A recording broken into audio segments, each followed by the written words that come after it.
Bismillahirrahmanirrahim. Assalamualaikum warahmatullahi wabarakatuh.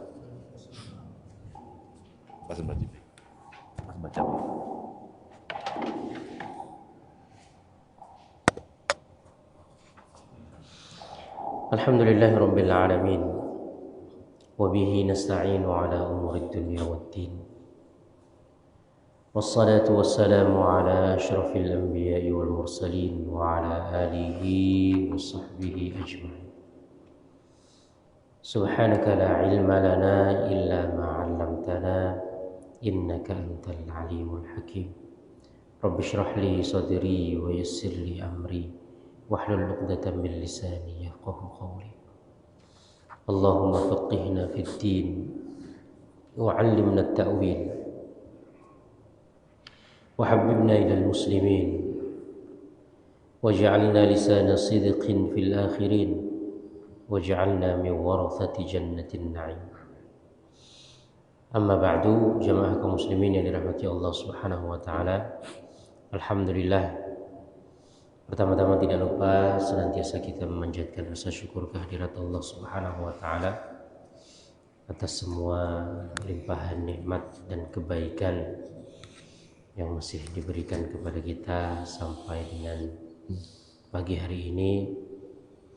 Allah masih melimpahkan karunia dan nikmatnya.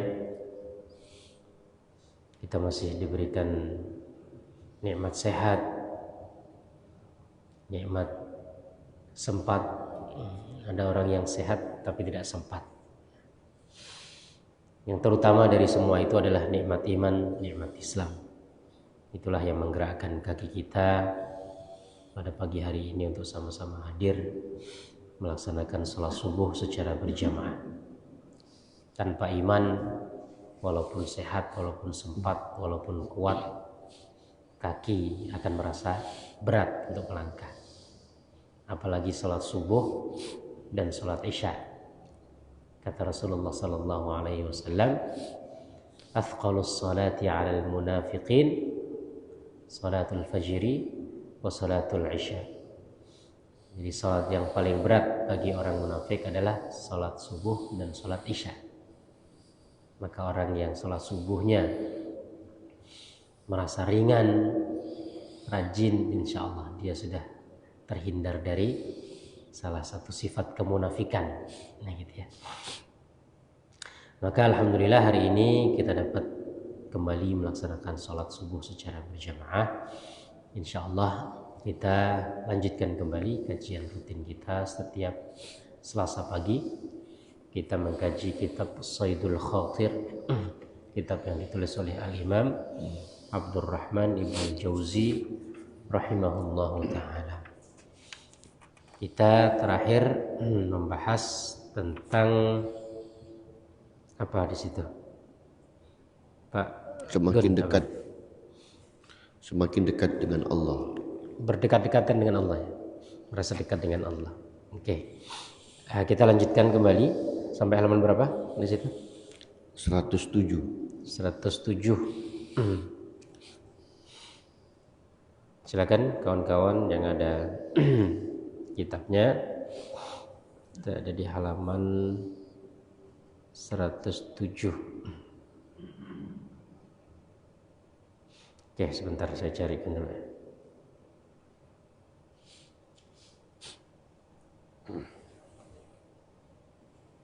Ya, silakan Pak. Ada tandanya ya?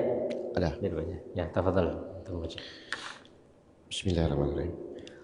Saat itu aku tak mengerti. Matinya perasaanku adalah karena begitu parahnya penyakit yang aku derita. Barulah kini semuanya terasa dan telah muncul tanda-tanda kesembuhanku. Aku kini merasa ada penyakit dalam hatiku. Maka aku berusaha untuk mengobatinya. Wahai Zat yang memberikan nikmat, sempurnakanlah kesehatan yang aku terima. Oke. Sekali lagi kitab ini berisi renungan ya, yang ditulis oleh penulisnya Abdurrahman Ibn Jauzi, hasil dari perenungan beliau terhadap ya kehidupan sehari-hari yang beliau alami, kejadian yang beliau lihat, yang beliau rasakan, ya, kejadian-kejadian di sekitar beliau, gitu ya. Termasuk beliau juga berbicara tentang keadaan diri beliau, ya kan?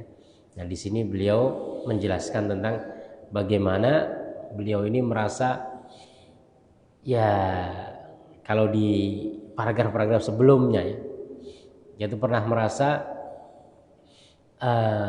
ketika popularitas ada dalam dirinya, justru tidak merasakan kenikmatan beribadah, kenikmatan dalam menyampaikan ilmu, gitu ya. Jadi beliau ini sebagai seorang dai, sebagai seorang mubaligh, gitu ya. Artinya ya kalau sekarang ustadz penceramah dan juga ulama, maka beliau banyak memberikan ya tausiah-tausiah, kajian-kajian, pencerahan-pencerahan kepada masyarakat. Sekali dua kali beliau memberikan pencerahan, banyak orang yang suka, banyak orang yang senang, ya. Bahkan sebagian pemimpin atau ya orang-orang inilah, orang-orang pejabat, gitu ya. Akhirnya mereka tertarik dengan apa yang disampaikan oleh beliau. Justru di situ beliau merasa kok saya nggak nyaman, jadi perasaan itu malah tidak enak. Artinya ya kadang orang itu ketika dia berada di hadapan orang, akhirnya niatnya bukan lagi menyampaikan tausiah, niatnya bagaimana cara mengambil hati orang, kan begitu. Ini yang disebut dengan tamalluk. Tamalluk itu artinya berpura-pura untuk supaya orang itu senang dengannya. Ya ini, maka perasaan ini kemudian muncul, gitu ya. Jadi awalnya berdakwah untuk menyampaikan ilmu, tapi ujung-ujungnya karena ada popularitas tadi, kemudian sana orang sini orang suka dengan dia, akhirnya tujuannya justru ingin membuat orang suka, gitu kan. Artinya mencari perhatian orang. Jadi, nah ini yang beliau rasakan. Nah, salah satunya maka di sini beliau mengatakan ya ada penyakit yang diderita, maksudnya penyakit hati ya. Jadi ada perasaan yang mulai muncul, tidak enak ini.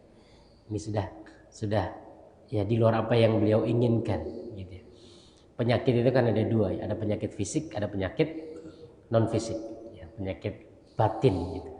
Al-Quran banyak menyebutkan tentang penyakit hati.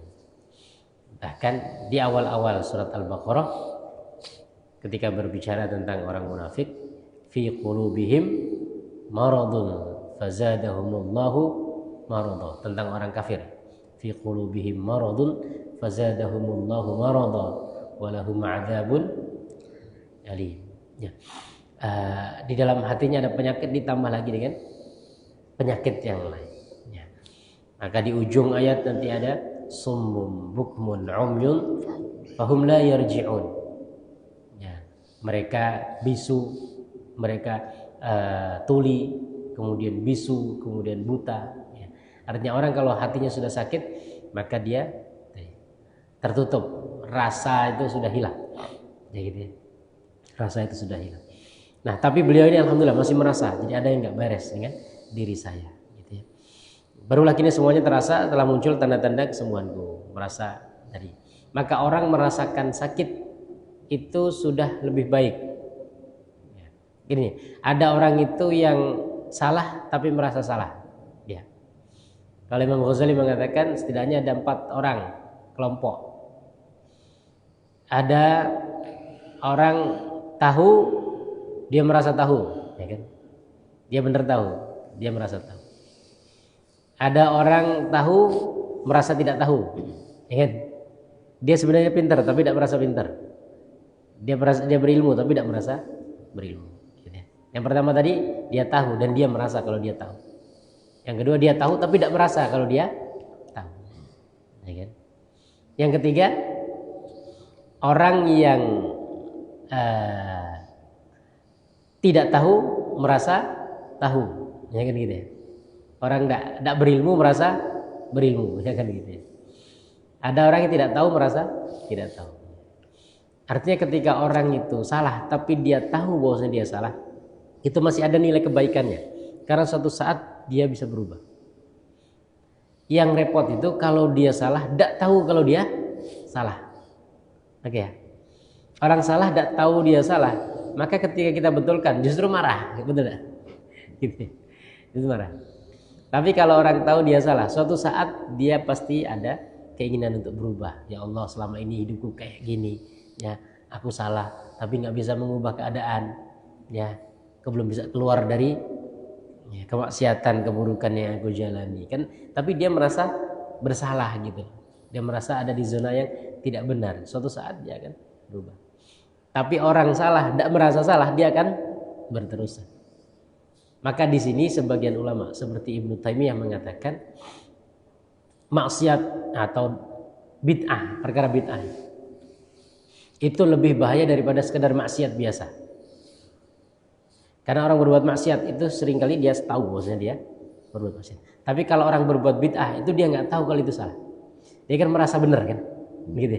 Merasa hal itu benar dia lakukan padahal dia salah. Nah, ada film, ada sinetron bid'ah sekarang kan. Yang di mana? Di Malaysia ya. Walid. Ya kan? Nah, itu ya entah, saya juga nggak tahu, nggak nonton isinya apa. Tapi kan ada fenomena di masyarakat yang seperti itu ya, mengkultuskan, muji-muji. Ya, akhirnya dijadikan sebagai apa ya? Ya sebagai cara untuk mengambil keuntungan pribadi dan lain sebagainya ya. Karena seperti itu. Nah, itu kan orang salah tapi tidak merasa salah. Ya, seringkali seperti itu. Jadi itu repot kalau orang salah tidak merasa salah. Kalau orang salah merasa tidak salah. Kalau orang salah masih merasa salah, maka masih ada kebaikan dalam dirinya. Ya, suatu saat. Ya. Maka ada sekarang itu bisa dikatakan ya pembelajar baru atau orang-orang yang hijrah begitu ya. Dulu ketika dia mungkin di zaman jahiliyahnya dia gitu, dia masih suka berbuat maksiat, dia tahu dia berbuat maksiat, dia tahu bahwasanya dia salah.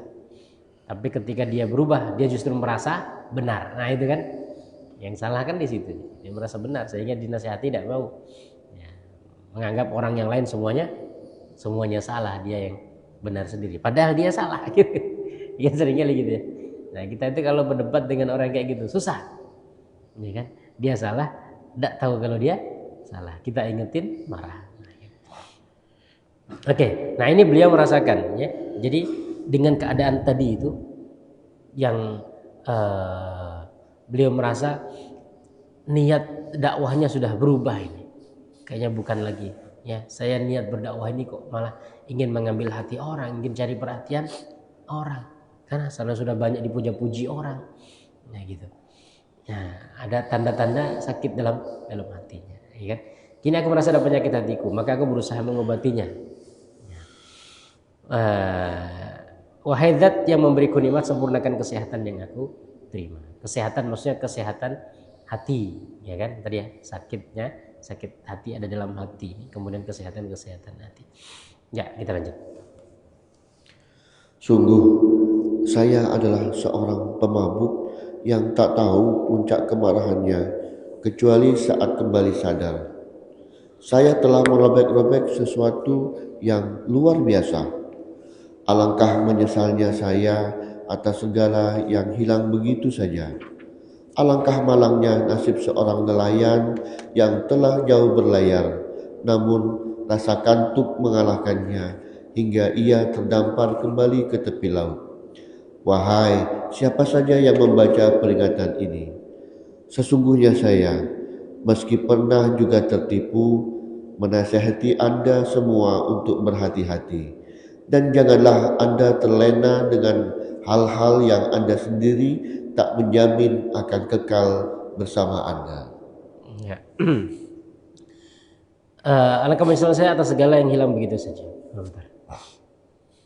Seorang pemabuk yang tidak tahu puncak kemarahannya kecuali saat dia sadar. Artinya tadi ya, merasa ya dia menjalani hidup ini ada yang tidak benar.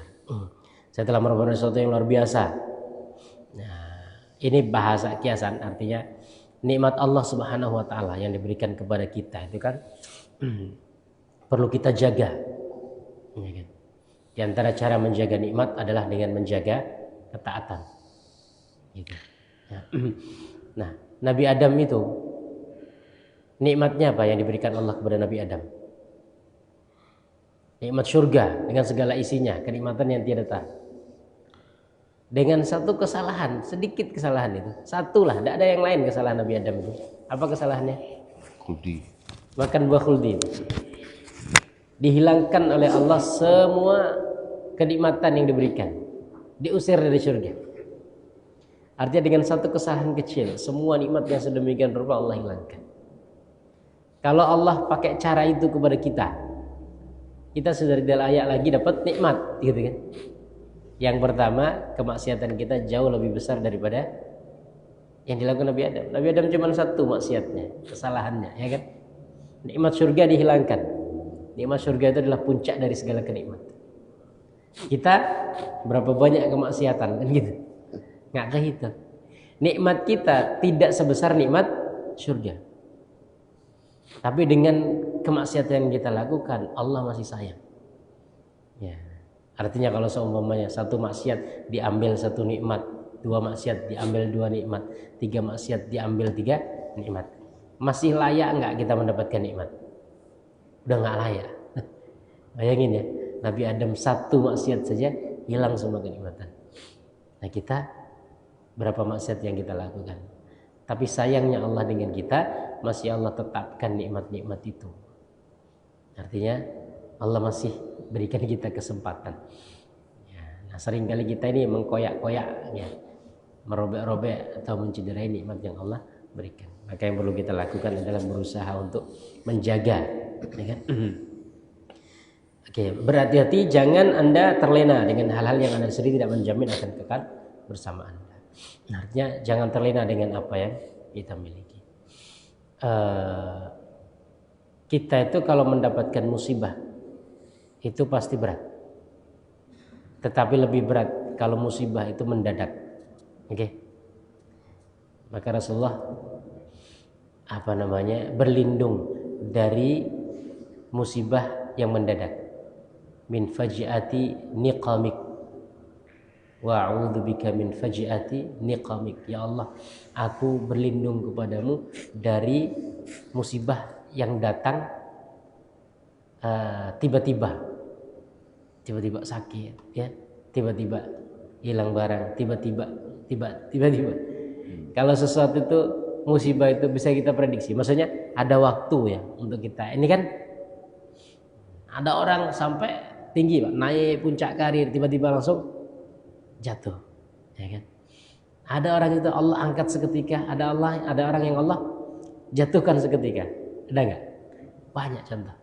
Ya, yang mana ada orang tiba-tiba ya viral, terkenal, ya kan? Kemudian dicintai banyak orang. Ada orang selama ini dicintai banyak orang, tiba-tiba hancur, jatuh kemudian. Maka kita berlindung kepada Allah dari apa? Dari musibah yang datang tiba-tiba. Ya, itu mengagetkan, menyakitkan. Ya, musibah itu menyakitkan. Lebih menyakitkan lagi kalau datang tiba-tiba. Begitu juga dengan nikmat. Nikmat itu menyenangkan.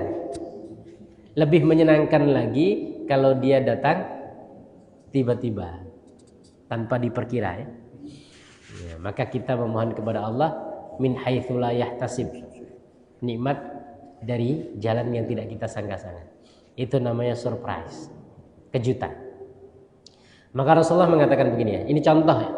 Kita sudah menjalani bulan puasa beberapa waktu yang lalu. Di antara kenikmatan orang yang berpuasa atau kebahagiaan orang yang berpuasa itu kan ada dua. Pertama ketika berbuka, yang kedua ketika bertemu Allah. Ketika berbuka, apa kebahagiaan orang yang berpuasa? Pertama, dia boleh makan lagi, ya kan? Orang setelah ditahan dari sesuatu kemudian dibolehkan lagi, maka itu kenikmatannya luar biasa. Antum dalam suatu pertemuan atau perkumpulan atau dalam suatu momen gitu ya, HP ditahan, tidak boleh kan? Kemudian setelah itu boleh, pasti kan seneng. Oh, boleh buka HP. Tadi tidak boleh, itu ya. Artinya ketika kita melakukan sesuatu yang sebelumnya ditahan, itu pasti ada kenikmatan. Maka orang yang berpuasa, kenikmatan pertama, kenikmatan ketika berbuka itu karena tadi ya, dibolehkan makan setelah sebelumnya ditahan. Yang kedua, kenikmatan mampu menyempurnakan ibadah. Artinya penikmatan bisa sampai di akhir hari Allah masih memberikan umur panjang sehingga sempurna puasanya. Tapi ada kebahagiaan yang kedua, kebahagiaan bertemu dengan Allah. Kira-kira kenapa orang yang berpuasa itu ketika bertemu dengan Allah dia bahagia? Karena dapat pahala, ya kan? Betul enggak? Tapi orang yang sholat dapat pahala enggak? Dapat pahala. Kenapa kok nggak disebutin gitu? Kenapa artinya nggak disebutin? Orang yang sholat juga dapat kebahagiaan ketika bertemu dengan Allah. Disebutkannya apa? Orang yang berpuasa. Emang orang yang zakat nggak dapat pahala? Dapat kan? Tapi kenapa disebutkan dua kebahagiaan orang yang berpuasa? Satu ketika berbuka, dua ketika bertemu dengan Allah. Kenapa kok khusus puasa ini yang dikatakan mendapatkan kebahagiaan ketika bertemu dengan Allah? Karena pahalanya mengejutkan. Oke ya? Pahala puasa itu kan pahala tidak ternilai, tidak disebutkan sebelumnya. Rasulullah mengatakan dalam hadis qudsi, ya kan? Setiap amalan anak Adam untuk dirinya kecuali puasa. Puasa itu untukku dan aku yang ngasih pahala. Jadi pahalanya langsung Allah ngasih dan tidak disebutkan berapa di dunia ini. Contoh ya, kalau orang baca Quran, ini kan ibadah, dapat pahala.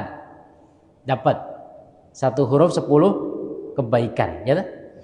Orang yang bersedekah juga sama. 1 kali 7, 7 kali 100, 700. Artinya ada hitung-hitungan yang sudah kita prediksi ketika di dunia. Orang sholat berjamaah sendiri. Berjamaah 25, 27. Kalau sendiri 1. Kan sudah disebutin ya. Sehingga ada ya perkiraan-perkiraan yang kita. Puasa ini pahalanya dia mengejutkan. Ya kan gitu ya. Sehingga ketika mengejutkan maka menambah kebahagiaan. Antum dapat hadiah, ya kan? Tapi hadiah itu sudah dikasih tahu. Dengan hadiah itu mengejutkan, surprise. Mana yang lebih membahagiakan? Ya kan?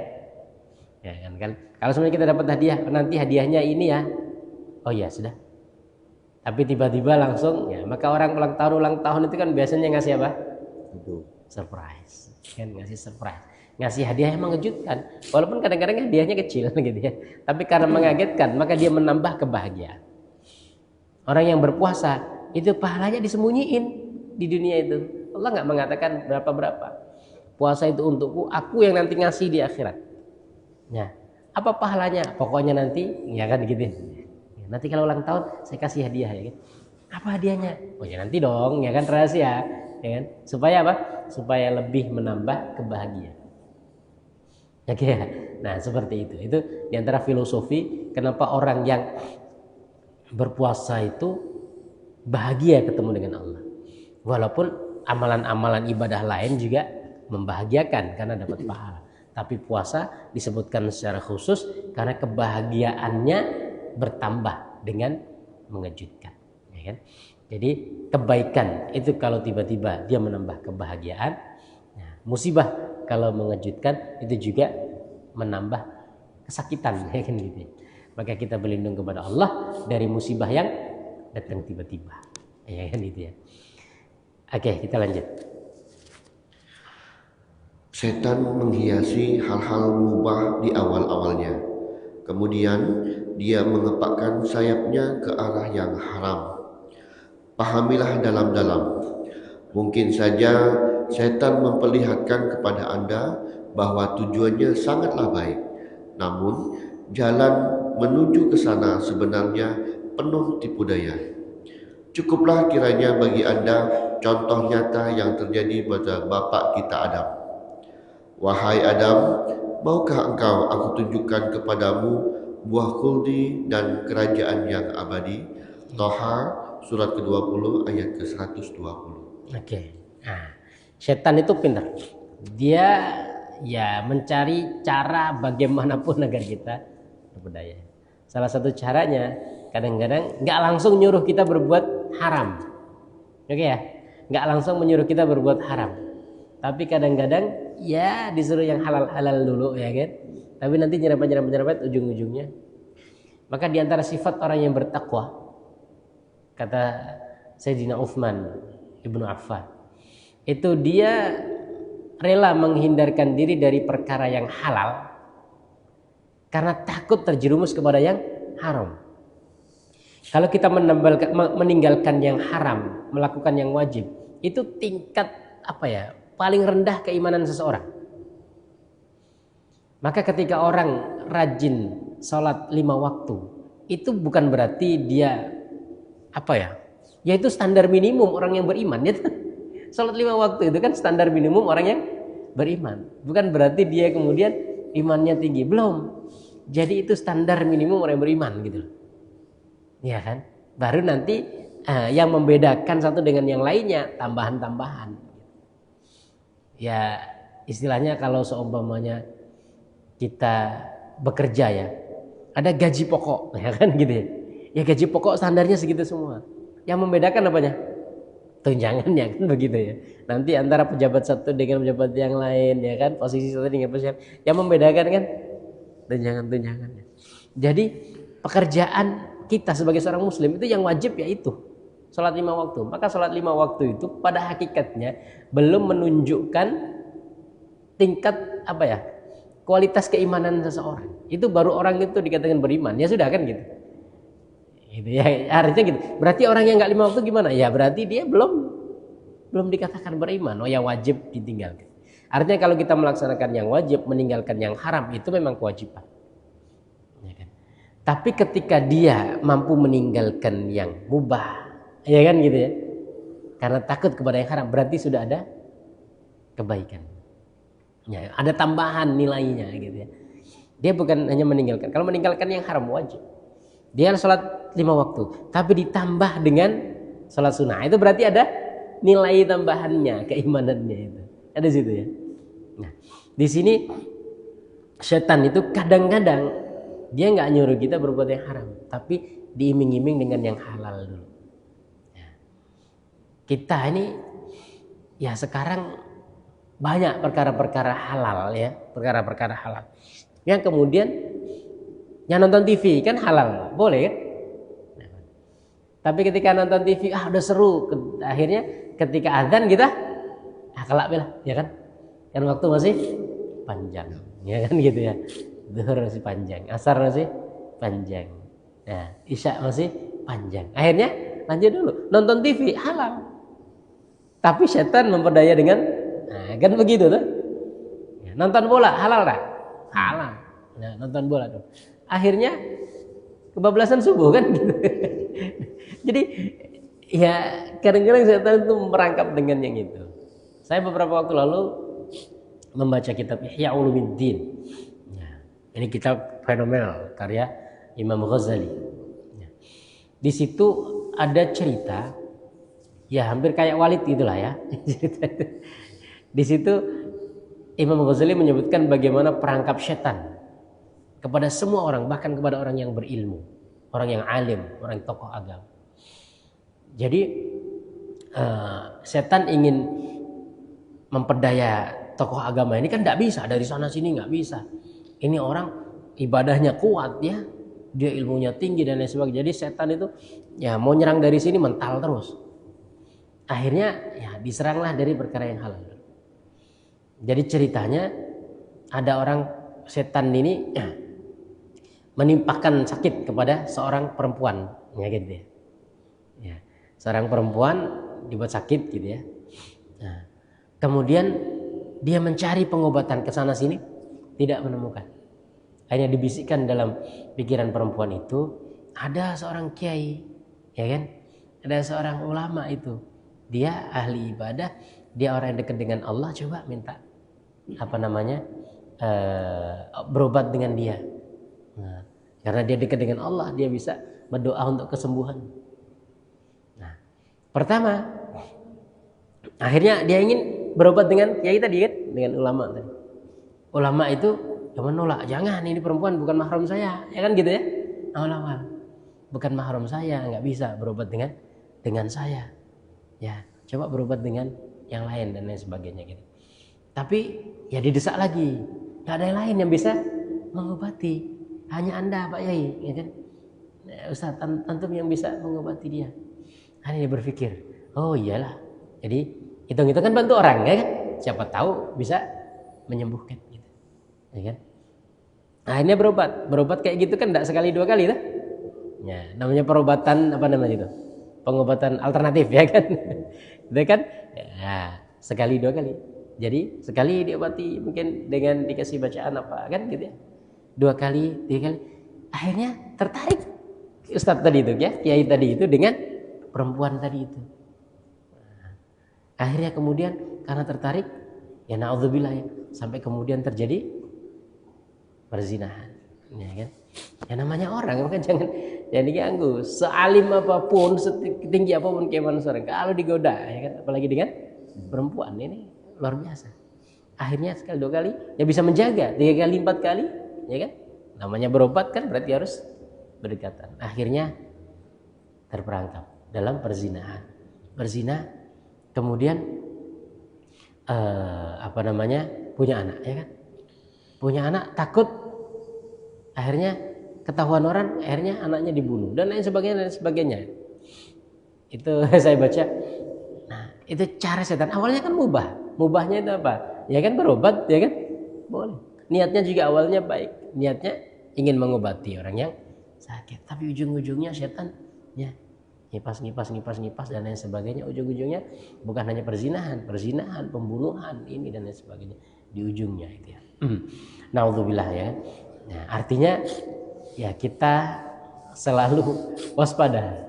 Bagaimanapun keadaan kita ini, setan tidak pernah lepas. Ya, semakin tinggi keimanan seseorang, semakin tinggi ibadah seseorang, setan semakin berusaha. Nggak bisa dengan yang haram, dicoba ulik-ulik dengan perkara yang halal. Setan selalu menghiasi hal mubah di awalnya, kemudian dia menempakkan sayapnya ke arah yang haram. Ya, Nabi Adam alaihissalam, ya, nggak langsung disuruh oleh setan itu, oh kamu nggak disuruh Allah makan itu gini enggak.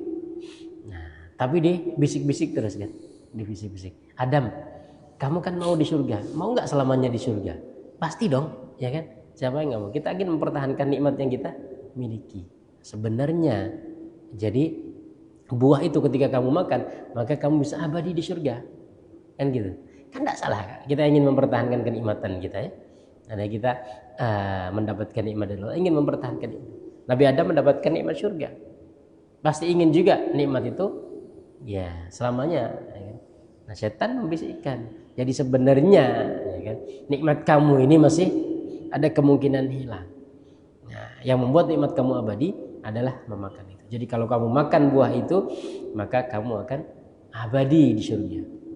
Oh ya sudah, ya kan, dibisikin, kan tidak salah keinginan itu, bukan langsung menyuruh bermaksiat kepada Allah ya. Dan ini perkara apa ya, yang dibisikkan itu bukan perkara yang haram pada hakikatnya ya, bukan perkara yang haram ya, minum khamr, berzina, kemudian mencuri, ya itu kan halal jelas. Ini kan makan itu kan halal. Maka filosofi puasa juga begitu. Puasa itu kita bisa menahan dari yang halal, maka masa nggak bisa dari yang haram, ya toh? Puasa itu kan kita disuruh nahan apa sih? Makan, minum, berhubungan suami istri. Makan, minum, halal kan? Ya, makanan kita, minuman kita, punya kita sendiri, istri juga istri kita, kan? Tapi kita nggak boleh mendatangi, kita nggak boleh makan, minum. Jadi kita disuruh jaga yang halal. Masa kita melakukan yang haram? Maka kan yang halal bisa kita jaga, masa yang haram malah kita lakukan gitu ya. Ya, orang yang puasa tidak makan, tidak minum, tapi nyuri, kan berarti ya kan gitu ya. Ya artinya kebalik gitu ya. Yang halal bisa kita tinggalkan, kok yang haram malah kita lakukan. Oke, mungkin satu lagi ya, paragraf lagi. Apa yang terbayang dalam pikiran Nabi Adam adalah tujuan akhir dari makan buah itu, yaitu keabadian. Namun dia salah jalan. Tipu daya semacam ini banyak dilakukan iblis terhadap para ulama dengan cara mentakwilkan hasil dan tujuan yang baik. Namun sebenarnya mereka dijebak dalam kerusakan. Jadi ya intinya seperti itu ya. Intinya dalam kita menjalani kehidupan kita ini, terutama beragama ini, ya setan tidak pernah diam, ya, kan selalu berusaha untuk menggoda kita, apapun posisi kita, apapun keadaan kita. Ya, semakin tinggi maka setannya juga semakin tinggi. Maka selalu waspada. Al-Quran banyak sekali menyebutkan tentang bagaimana kita harus waspada. Ya ayuhan nasu kulu mimma fil ardi halalan thayyiba wa la tattabi'u khutuwatis syaitan innahu lakum aduwwum mubin.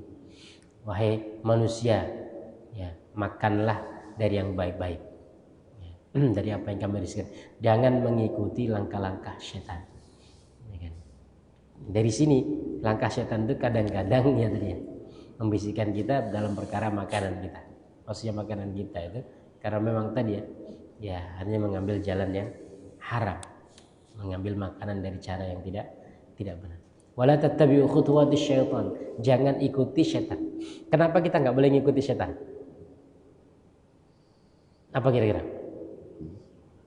Karena mengajak kepada keburukannya. Ya. Karena setan itu musuh. Apa karakter musuh? Musuh itu nggak senang kita senang, senang kita nggak senang, betul ya? Gitu. Jadi musuh itu senang kita nggak senang kita senang. Kalau kita dapat kebahagiaan, kenikmatan, dia tidak senang. Kalau kita dapat musibah, keburukan, dia senang. Jadi musuh itu senang kita tidak senang kita senang. Beda dengan saudara. Kalau saudara senang ngelihat kita senang, nggak senang ngelihat kita nggak senang. Maka ada satu ayat di surat Al-Hujurat kalau nggak salah ya. Innamal mu'minuna ikhwatun. Sesungguhnya orang yang beriman itu saudara. Karena saudara itu harusnya senang ngelihat saudaranya senang, sakit ngelihat saudaranya sakit. Nah, beda dengan musuh kita, orang-orang Yahudi. Al-Quran menyebutkan in tamsaskum hasanatun tasu'hum wa in tusibukum sayyi'atun yafrahu biha. Orang-orang munafik, orang-orang Yahudi dikatakan dalam Al-Quran, ketika kamu mendapatkan kebaikan, dia tidak suka, sakit hatinya. Jadi kalau Rasulullah pulang dari peperangan mendapatkan kemenangan, itu orang-orang munafik dongkol, betul lah? Dongkol, sakit hati dia, menang lagi, kirain mati, kan? Tapi ketika Nabi Muhammad kalah, seperti dalam perang Uhud, yafrahu biha, mereka senang, ya kan? Kan aku bilang nggak usah ikut perang, akhir mati kan saudaramu, sahabatmu, ya kan? Harta habis. Ini sekarang dengan peperangan yang ada di Gaza ini kan banyak yang kayak gitu. Ya, ada sekarang yang lagi viral ya, menganggap orang-orang di Palestina itu pura-pura perang katanya, ya kan? Mana pura-pura perang? Mereka sudah mengorbankan semua yang mereka miliki, harta, nyawa, keluarga, ya kan? Itu semua pura-pura perang. Orang pura-pura itu ya. Kan seperti itu. Ketika mendapatkan kemenangan kita senang, ketika mendapatkan kekalahan ya kita juga tidak senang. Nah, ada sebagian orang yang mengaku sebagai orang yang beriman, ya, melihat ya apa yang terjadi di Gaza malah dia senang. Dia senang kalau Israel menang, kan repot juga. Gimana hati yang seperti itu ya? Nah, setan itu musuh kita. Tabiat musuh pertama senang ngelihat kita nggak senang ngelihat kita senang. Kalau kita mendapatkan surga, kita senang enggak? Senang. Berarti setan enggak senang gitu. Jadi setan tuh enggak senang kita dapat surga karena kita senang dapat surga. Kebalikannya, kita enggak senang masuk neraka. Setan senang kita masuk neraka. Jadi kalau musuh, maka jangan diikuti karena dia menginginkan keburukan kita. Wala tattabi'u khutuwatis syaitan. Jangan ngikuti langkah setan. Setan itu musuh. Innahu lakum aduwwum mubin. Dia adalah musuh yang nyata bagimu. Musuh selalu ingin mencelakakan kita. Kalau antum mengikuti berarti antum mencampakkan diri dalam kebinasaan, dalam kecelakaan, dalam keburukan. Innama ya'murukum bis-su'i wal fahsya. Dia mengajak kamu untuk keburukan dan perbuatan yang keji mungkar. Wa an taqulu 'alallahi ma la ta'lamun, dan kamu mengatakan sesuatu yang kamu tidak ketahui tentang Allah Subhanahu wa taala. Jemaah kaum muslimin yang dirahmati Allah Subhanahu wa taala, ini yang mungkin bisa kita kaji untuk kesempatan pagi hari ini ya. Mudah-mudahan bisa menjadi pengingat kita semuanya ya. Fadzakir fa inna dzikra tanfa'ul mu'minin. Berilah peringatan, kata Allah, sesungguhnya peringatan sangat bermanfaat bagi orang-orang yang beriman. Sedikit mudah-mudahan ada yang bisa kita ambil pelajarannya. Aqulu qouli hadza wa astaghfirullahal azim li wa lakum. Wassalamu alaikum warahmatullahi wabarakatuh.